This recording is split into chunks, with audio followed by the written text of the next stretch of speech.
या क्षणाची मोठी बातमी समोर येते। श्रीनिवास पवार, रणजित पवार यांनी मोदी बागेत येऊन शरद पवार यांची भेट घेतलेली आहे।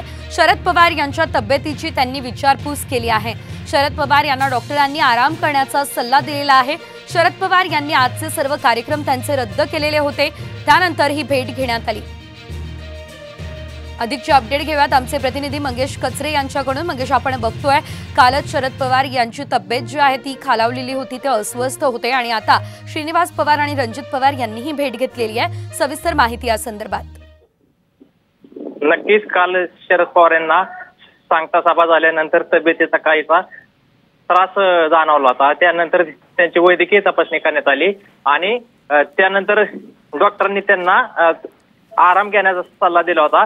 त्यामुळे आज शरद पवार यांचे सर्व कार्यक्रम हे रद्द करण्यात आलेले होते। आज सकाळपासून त्यांना अनेक लोक भेटा येत आहेत। निश्चितच मंगेश, धन्यवाद दिलेल्या या सर्व अपडेटसाठी।